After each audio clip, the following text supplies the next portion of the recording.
Hey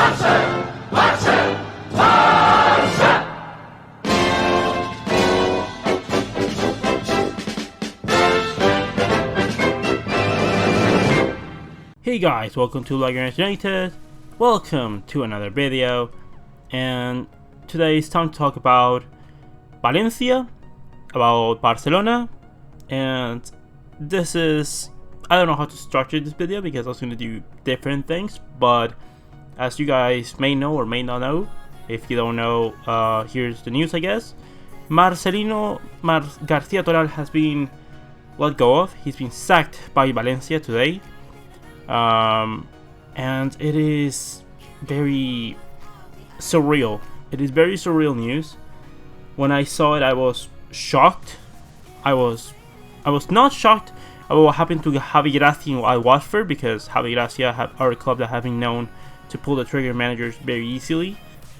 But the likes of Marcelino leaving Valencia after the job that he's done with the club is just surreal. Like what Marcelino has done with that club is the equivalent of Ernesto Valverde winning, I don't know, the treble or like the Champions League and La Liga, like something like that, something really extremely difficult, and he's been able to do whatever he could with that Valencia side. We have to remember that Valencia before Marcelino were a club that were in mid-table mediocrity for a few years, that even had scares of going into Segunda, or even have some scares. And it is very important to recognize that. It is important to recognize that Marcelino did a great job after a fantastic work with Villarreal.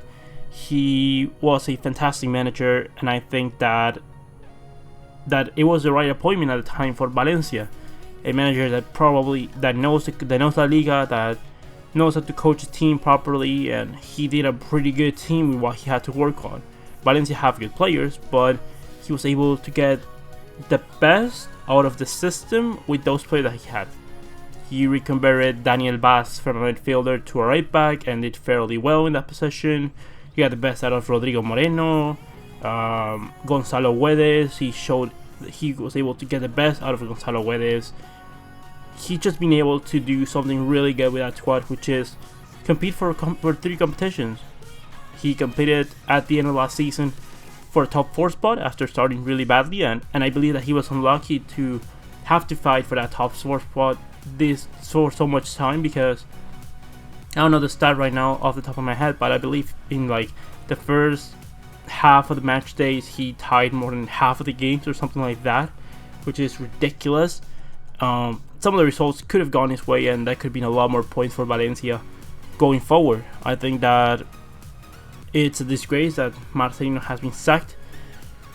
Peter Lim, the owner of Valencia, in contrary to Madrid or Barcelona, who are owned by presidents, or not owned by presidents, we have a democracy and we choose who is at the club or not. Valencia have an owner, meaning that he's able to do with the club whatever he wants, and it's not been the right decision. It was not the right decision to not give Mateo Alemán and Marcelino the tools that they needed to be the best version of Valencia, because I believe that they're a club that could grow into like, you know, they have the cement of an Atletico Madrid a couple years ago, where they were in that kind of position where they were fighting to get in the top 4, and now it's kind of a given that they are going to finish in the top 4. Marcelino had a lot of competition last season with the likes of Sevilla, at some points even Betis, Getafe. Like, there was real competition with that top 4 spot, and he was not able not only to finish in the top 4, but win the Copa del Rey against Barcelona, and, you know, reach the semi-finals of the Europa League. That is, for me, a absolutely stunning season for Valencia.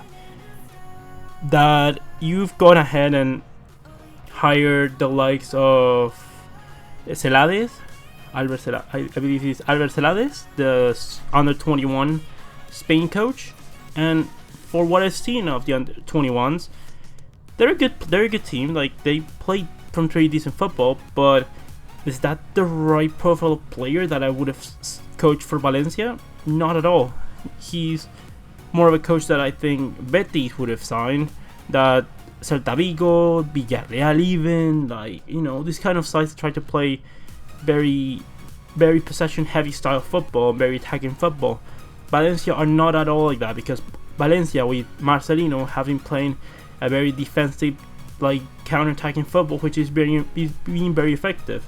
Regardless if that's the football that I would choose for my club or not, I have different expectations with different teams. For example, I am a Barcelona fan and I'm Argentina fan, but I do not expect Argentina to play like Barcelona, because one, they don't have the foundations to do so, and two, I know that the time right now is very limited to get a result, so I expect of Argentina just to go to the back to the basics, play a 4-4-2, and sit back and counter with Lionel Messi leading those counterattacks. With Barcelona, because we do have the players, we have the foundations, and we have the tools to do so, I expect them to play better, to play good football, to not be sitting back and counter, because we have the players to play another way. And with this, I wanted to transition into a video I was going to do initially just about Ernesto Valverde, but this is kind of reiterated my point. And what I want to say about Ernesto Valverde is that I see a lot of criticism for Ernesto Valverde, and deservedly so. He's a manager that I think deserves a lot of criticism, a lot of critics for what he did last season and what he's been doing for Barcelona these past 10 years that he's been at the club.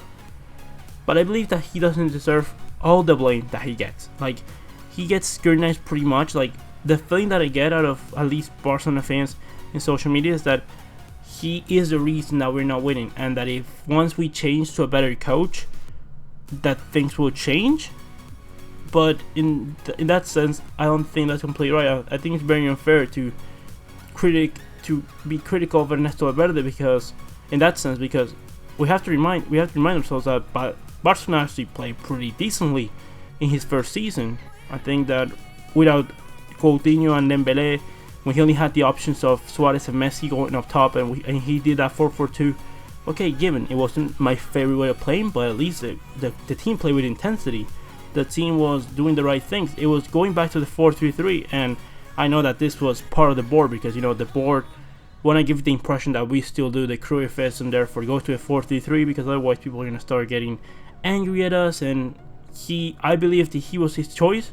He would stick with a 4-4-2, playing Rakitic and Busquets in the double pivot, and the likes of maybe Arturo Vidal with like someone else at left midfield, something along those lines. And I think that it's not what I would have done. It's not what I would do with what Barcelona have to play. But if you choose a coach, you have to stick by the coach's decisions. Like, you cannot tell him, hey, we are gonna bring you to Barcelona, but we're gonna bring you all these players that don't suit whatever you need at all. For example, if we examine previous teams, or like the previous team from Ernesto Valverde, which is Athletic Club, that Athletic Club team was absolutely fantastic. They played some really nice football. It wasn't like very possession heavy wise, but at least it was very like direct and attacking. Like, you knew the path of how things were gonna go. They have depth in the wings. They had a good target man. They had a lot of pace in Iñaki Williams. They even were, and he was even the coach that took the Spanish Super Cup away from Barcelona in 2015, when we lost it against Athletic Bilbao. And Athletic Bilbao gave us an absolute beating. No, it wasn't only that they beat us. They beat us, and they deserved to beat us in that game. They were a team that I've seen like out of performances that I've seen against Barcelona in terms of just playing us, like outright playing us. That was one of the games, and it was with Ernesto Valverde. And if you compare that Athletic Club against this Barcelona team, there is light and day. Why? Because all those players that Valverde had at Athletic Club, they listened to him. They did whatever he asked, and they all went for one cause, and that was to listen to the instructions of the coach. And when your board starts bringing managers without understanding what they need or who they are or what they're gonna do, then it's a problem. Then eventually it is a problem, because they're not gonna be able to work together in a harmonic partnership that is what it's supposed to do.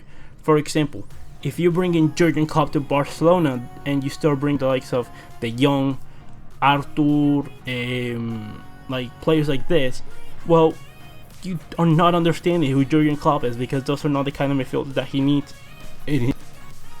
If you understand Jurgen Klopp, you're like Liverpool and you bring in the likes of Van Dijk, you bring in Celadez, you bring in Manes, you bring in Firminos, you bring in players that are gonna run a lot, that are gonna be all hardworking, that are gonna listen to him, and that is the way of understanding Jurgen Klopp. Like what Manchester is doing with Guardiola, that's understanding Guardiola. If you bring in coaches, you better give them the best situations to do so. Valencia right now are a team that have been that's a team that is being made by Marcelino, and it's expected to play like Marcelino's team. Like that team is not built up to play like Barcelona or like Ajax or something like that. They don't have the players to do so. They don't have the tools to do so. Therefore, you're gonna bring in a coach that's either gonna have to adapt to the players that he has, which is not ideal, or he's gonna have to incorporate a new system already with the season started, and that is not ideal. If you wanted to do changes, you should have thought about it at the end of the season and bring in Celadez back then, or bring in Kiesetian or someone like that. But instead of what they've done, they sacked the coach that did a fantastic job for them in terms of what you need as expectations. And well, we'll see where they are right now. So that's all I wanted to say, pretty much. I could say more about Ernesto Valverde. He, for example, is been a coach that I think he's a really good coach. I just think that he's not a coach for Barcelona. I think you put Ernesto Valverde in like a Chelsea, or even a Bayern Munich, I'm gonna tell you, even a Manchester United. Like if you put Valverde in teams like that, teams that have like not these like very important personalities in world football, like your Messi's, your Suarez, like you have like players that haven't won as much. Maybe that Chelsea side, which is very new, like he could go into it, or like that Bayern Munich side, which is very experienced, and that's the kind of teams that he likes. Like this is like putting emphasis on listening to the coach. The coach needs to be important, needs to take the majority of decisions. He needs to have a really important voice in the dressing room. If he doesn't, then what is the point? Now, I'm not saying that whatever the coach says needs to go, because sometimes the coach could have very crazy ideas that are just don't make sense. For example, trying to bring in women to Barcelona doesn't make sense. Bringing Parejo doesn't make sense. Things like this. But then if he tells you that he doesn't want Neymar, that he doesn't want Dembele and Coutinho together in the same squad, that he doesn't want Griezmann, that he wants a shorter squad, well, you don't go ahead and do exactly the opposite. Which, by the way, none of these things that I've said are he has said it before, or most of these things. He did say that he wanted a shorter squad once he got to Barcelona, but the players that I said, he hasn't said that, but it would make sense to me. Does he want to have a conflict of having to choose between Coutinho and Dembele? No, he probably did not want to have to make those decisions. Does he want to add Griezmann on top of Dembele, of Suarez, of Messi? Probably not. And with Coutinho, we might as well not. And on top of that, does he want to add Neymar to the dressing room? Probably not. Probably not, because I wouldn't do so, and most coaches in world football wouldn't do so, as evidently as no one has even gone for Neymar this season except Barcelona. So, with all this said, it's very important to recognize that if you are gonna go for a coach, you better go all lights out for a coach. You must give him the opportunities to do whatever he needs with the project, because you've chosen him, because you believe that he's the right guy to lead your project. So, with all said and done, leave me your opinions in the comment section below. What do you think of Marcelino? Do you think Valencia are right to sack him, or that he should he should basically been given his job back or something? Leave me all your opinions in the comment section below. Comment, like, and subscribe, and I'll see you next one, Blaugranas.